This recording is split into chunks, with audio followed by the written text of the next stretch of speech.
کہا جاتا ہے کہ ایک بار حضرت سلیمان علیہ السلام کی خدمت میں الو پرندہ آیا۔ اس نے آ کر حضرت سلیمان علیہ السلام کو السلام علیکم کہا، جبکہ جواب میں حضرت سلیمان نے وعلیکم السلام یا حامہ کہا۔ اس کے بعد حضرت سلیمان علیہ السلام نے اس الو سے چند سوالات کیے۔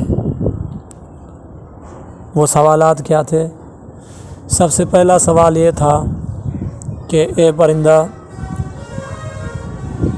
تو کھیت کی چیزیں کیوں نہیں کھاتا؟ جو کھیت ہے باقی پرندے کھیت کھا لیتے ہیں اور تو کھیت کیوں نہیں کھاتا؟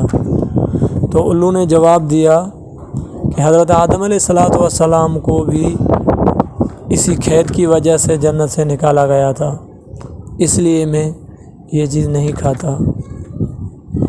اس کے بعد دوسرا سوال حضرت سلیمان علیہ السلام نے کیا کہ تو پانی کیوں نہیں پیتا؟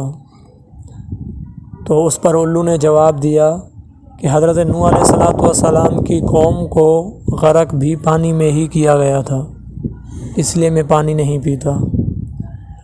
حضرت سلیمان علیہ السلام نے تیسرا سوال کیا کہ اکثر تو آبادی کے اندر نہیں رہتا، ویران کھنڈرات کے اندر رہتا ہے، جنگلوں کے اندر رہتا ہے، اس کی کیا وجہ ہے؟ تو اس پر الو نے کہا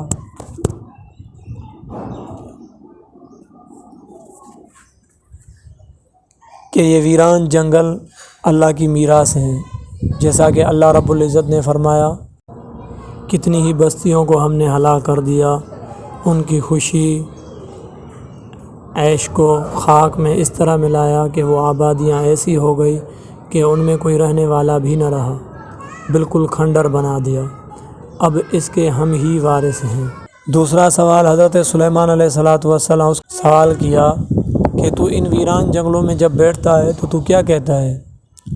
الو نے جواب دیا کہ میں کہتا ہوں، اے بستی کے رہنے والوں، تمہاری خوش عیشی کہاں چلی گئی؟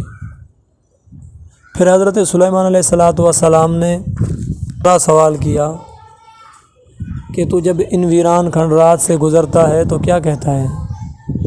الو نے جواب دیا کہ بنی آدم کے لیے افسوس کا مقام ہے کہ ان پر عذاب آ رہے ہیں اور وہ ان عذابات و شدائد سے غافل ہو کر سوئے ہوئے ہیں۔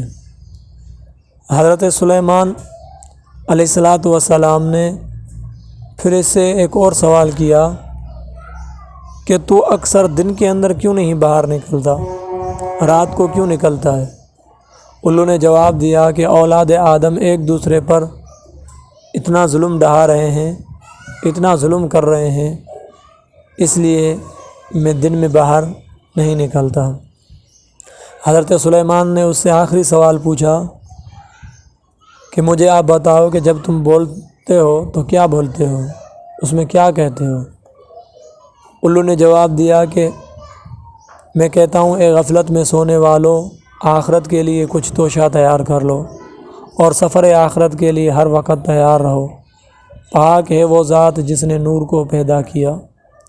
ان سوالات کے بعد حضرت سلیمان علیہ السلام نے فرمایا کہ بنی آدم کے لیے الو سے زیادہ نصیحت کرنے والا اور شفقت کرنے والا کوئی اور پرندہ نہیں۔ تو میرے دوستو، میں اکثر کہا کرتا ہوں کہ اگر کسی کو نصیحت حاصل کرنی ہے، کسی کو سیدھے راہ پر چلنے کا شوق ہے، تو زیادہ وہ دور نہیں جائے، صرف اپنے وجود پر ہی نظر دوڑا لے تو تب بھی اس کو نصیحت مل سکتی ہے، لیکن شرط ہے کہ اس کو نصیحت حاصل کرنے کی تڑپ ہونی چاہیے۔